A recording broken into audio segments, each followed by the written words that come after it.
Era insospechable que en aquel lejano año de 1770, cuando ocurrió el primer accidente de vehículo de la historia, que se registró en París, Francia, causado por el Fardier, en su segunda versión, que era un vehículo movido por vapor y que fue inventado por Nicolas José Cugnot, y que se podía desplazar a la astronómica velocidad de 4 kilómetros por hora. Ese vehículo se estrelló contra una pared y se considera que fue el primer accidente de vehículo de la historia.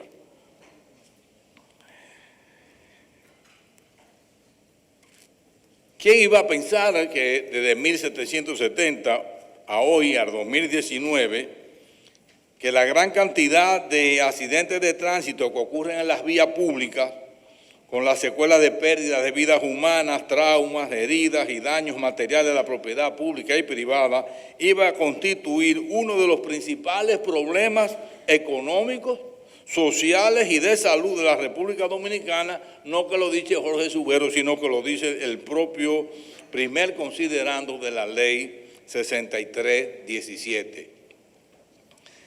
Esta cantidad de accidentes que algunos han calificado como una epidemia dan origen a acciones de responsabilidad civil persiguiéndose la reparación de los daños y perjuicios causados, planteándose en la actualidad dentro del esquema de la Ley 6317. ¿Cuál es el tribunal competente para conocer de la reparación de esos daños y perjuicios cuando la acción civil se lleva separadamente de la acción penal? De ahí resulta la necesidad de determinar la competencia de los juzgados de paz, de los juzgados de primera instancia para conocer de la acción civil nacida de esos accidentes separadamente de la acción penal. Queda fuera de discusión que los juzgados de paz son los únicos competentes para conocer de la acción civil llevada conjuntamente con la acción penal. Termino abogando porque se modifique la ley y se le atribuya competencia de manera exclusiva a los juzgados de paz para conocer tanto de la acción civil llevada accesoriamente a la acción penal como llevada separadamente. Ahí tienen ustedes ya las conclusiones, la importancia del tema y de lo que vamos a tratar. Y ya van a saber de antemano cuál es la posición.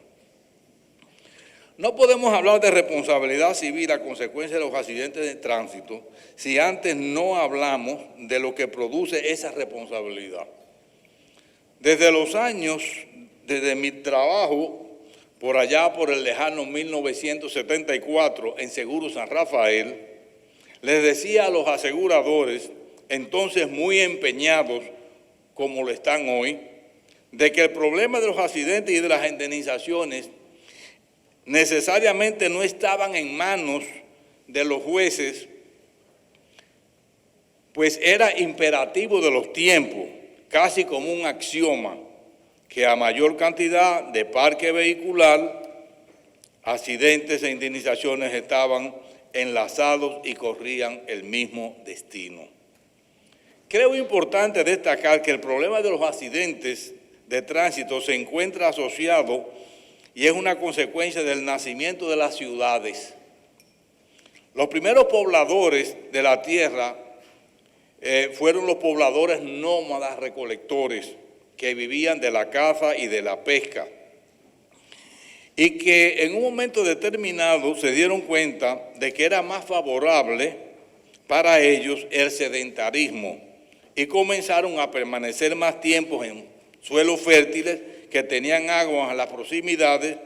Por eso que la mayoría de las ciudades han sido construidas al lado de agua o donde haya agua.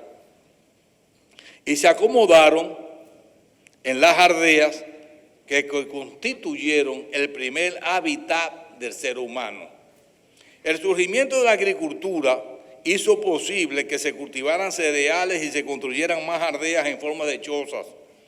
Como no siempre todas las temporadas eran buenas para obtener buenas cosechas, fue necesario que almacenasen los cultivos y domesticaran distintas especies de animales.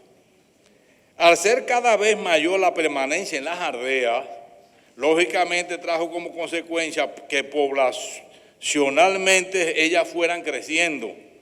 Como desde la aparición del hombre en la tierra se hizo necesario que se invocaran a los dioses para la buena cosecha, la fertilidad, las lluvias, etc., se hizo necesario que se levantaran altares para adorar a esos dioses y que se dedicara más tiempo al cuidado de los animales y al de la agricultura. Por eso es que se considera que la agricultura ha sido una de las revoluciones de la humanidad. Pero en la medida que las aldeas crecían, se hizo más necesario separarlas unas de otras y dejar espacio para transitar entre ellas, que fueron denominadas calles. Se considera que el excedente de productos agrícolas en las aldeas impuso la necesidad de los intercambios con otras aldeas, primero las más cercanas, luego las más lejanas, con lo cual se hizo necesario la construcción de caminos y carreteras para transportar esos productos y llegar de una aldea a otra. Los senderos para animales y los caminos de tierra fueron los primeros caminos que los seres humanos utilizaron para desplazarse de un lugar a otro. Podríamos decir que la historia de las carreteras se escribe desde los caminos de tierra construidos naturalmente con los pies de los hombres y las bestias hasta puentes de carreteras o las carreteras modernas de alta velocidad. No debemos olvidar la importancia que para la época tenían los animales al extremo tal que los redactores del Código Civil del año 1804 le dedicaron el artículo 1305 para reglamentar la responsabilidad derivada de los daños causados por los animales. Primero se utilizaron los propios seres humanos, luego los animales, los trineos, hasta llegar a los vehículos a los fines de transportar los productos de una aldea a otra. Hay que destacar el gran impulso producido por la rueda en cuanto al transporte. Sin embargo, debemos tomar en consideración que las aldeas estaban cercanas a los ríos y a los mares, comenzaron su intercambio comercial a través de esas vías en embarcaciones marítimas. De ahí la importancia que tenía la legislación marina. Un ejemplo lo tenemos en el Código de Comercio francés, que es el mismo que tenemos en nuestros días en la República Dominicana, quien le dedicó gran parte al transporte marítimo.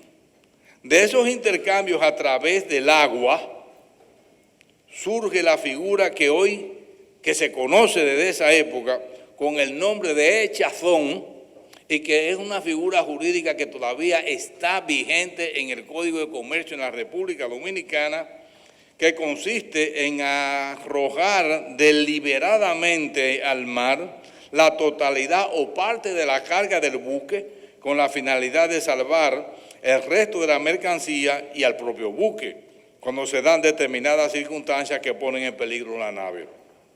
Se produce en situaciones de avería gruesa en la pérdida de las mercancías arrojadas al mar y deben ser soportadas las pérdidas por todos los propietarios de la mercancía que no han sido arrojados, así como los propietarios del buque.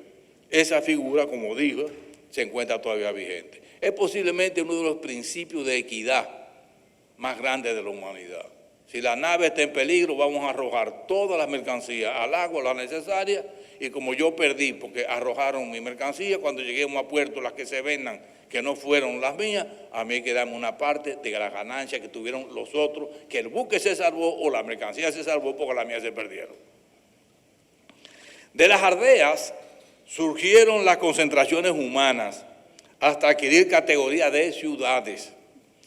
Al igual que ocurría con las aldeas, las casas de las ciudades estaban separadas unas de otras y entre ellas se imponía la existencia de espacios que se convirtieron en calles y en avenidas para permitir el tránsito dentro de las ciudades y las llegadas a las casas.